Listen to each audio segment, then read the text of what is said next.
Hey, what's up? This is Michael. Today's video is about autonomous driving.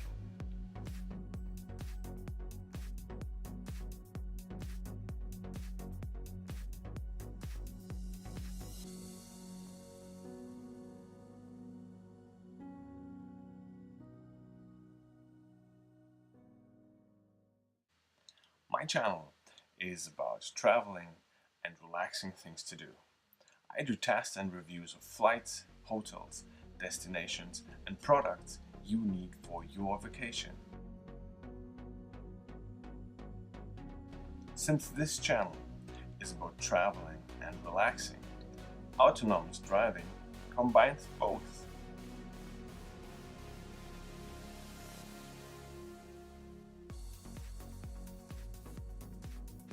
Let's have a look. I tested the autonomous driving drive pilot of the Mercedes W213. This is the E Class 220 diesel with the Drive Pilot Plus option. That's the thing you need for the autonomous driving.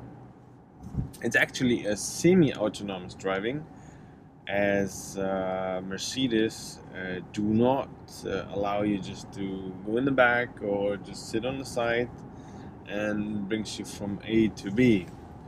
It drives itself. It takes control over the steering and it takes control over the braking. You can set up the speed you want and it will keep the distance, it will brake, and it will accelerate again. However, there's tons of situations where the car needs your help or your attention. While we're gonna hit now on the highway, I'll demonstrate first the standard Distronic, and then we will add the steering assistant. Mercedes is calling it actually assistant. It wants you to keep your hands all the time on the steering wheel, and that's what you actually should do. With the turned on drive pilot and a preset speed, the car keeps the lane and drives. As you see, I do not need to touch the steering wheel at all. My feet are off and we're keeping the lane and driving straight. However, the car will request every couple of well, it's not every couple of seconds, but it's more like every 30 seconds there will be exactly this sign, which means put your hands back on the steering wheel. So you put your hands on the steering wheel, you make a movement like this, you touch it, you swipe through the touch control, and that's as well good enough to reset the timer. By side of this settings, you have the possibility, and in the Distronic it is actually how much distance you want to keep in front of the next car, and this you can set by yourself. We got just this logo again, which shows put your hands back on. I do not have my hands on the steering wheel, but the car keeps still the lane as it's supposed to do. What will happen is next is that after 50 something seconds the sign will appear again, and then we're gonna get this beep tone.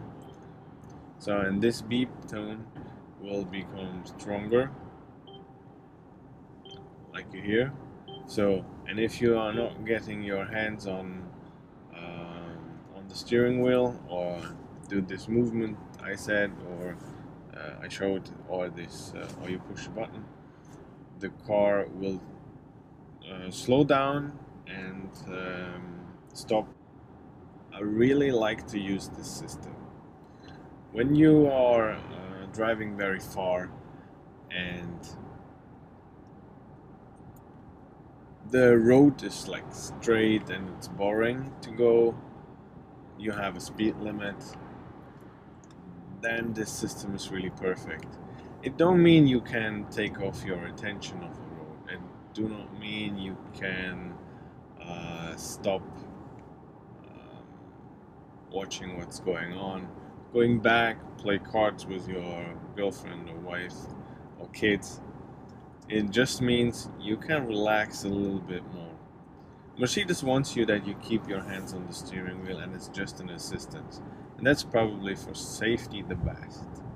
I personally take off my hands, and I love to see how the steering wheel moves left and right while we go through turns. However, if somebody crosses your line just suddenly, the car will break down, but it's possible that that will be too late, as the radar works forward, a little bit sideways, but definitely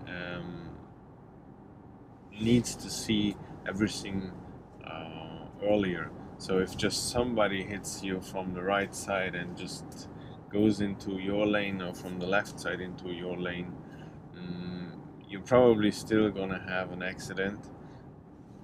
The car will break and the accident will be less than a full hit. But if you would control it, nothing like that would probably happen.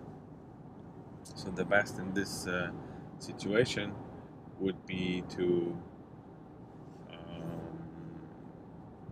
still watch out what's happening, and still watch out what's happening on the road. So you just relax that you do not need to steer. If you have no speed limit, as in Germany there are highways without speed limit, to be honest, there I prefer to drive myself. The drive pilot works fine even until 150 kilometers an hour, but I must say that until I trusted the system, it took me a while, and above 150 I do not feel comfortable to use it. If the highway goes strong left, have hard turns left and right, then even 150 is too much. Then probably like 100 kilometer is good enough for that, but you still need to keep your eyes on. And what you just do every 30 seconds or every 45 seconds, you just go like this, and the car keeps steering itself. The Drive Pilot has an additional option. This is shifting lanes. It's not in the Drive Pilot included, it's an additional option. So what you need to have activated is, you need to have the Drive Pilot on, and you put in your turn signal. That's what I just did. And with the turn signal on, the car changed the lane by itself, and the same what it does to change the lane back.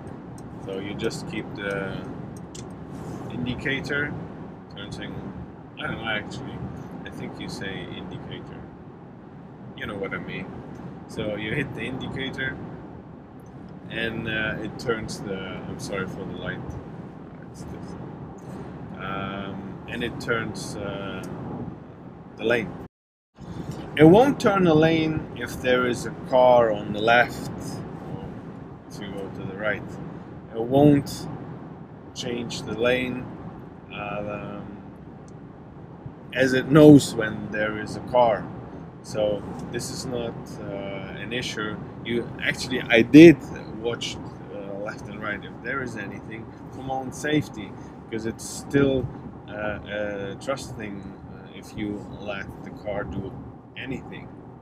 So, however, I never had a situation yet that the car want to go left or right, and there is a car, and there is actually a car. So we have this situation right now. I put in my indicator, and there was a car, right? So We did not change the lane. Okay, there is a car coming, and I'm gonna hit the... So again, nothing happened. The car didn't change the lane.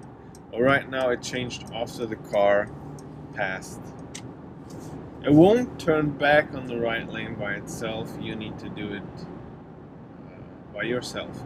But it will accelerate again to the speed you preset. I preset it to 140, and here we go. So if I now want to change the lane to the right one, the car does itself again, and we'll reduce the speed as I have a car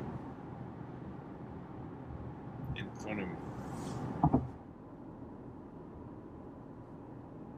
We are moving forward with the same speed the car in front of us, and as you see, the steering wheel is turning and we're going to the right. Like I said, you can do it like this, or you just touch one of these. These are not affecting anything, or here, they are not affecting any counter, or they are not confirming that you are still here. That's not good enough for the car. But what's good enough is either this one, that one, or put just your hands back on. That also works. But for the Drive Pilot itself, this is enough.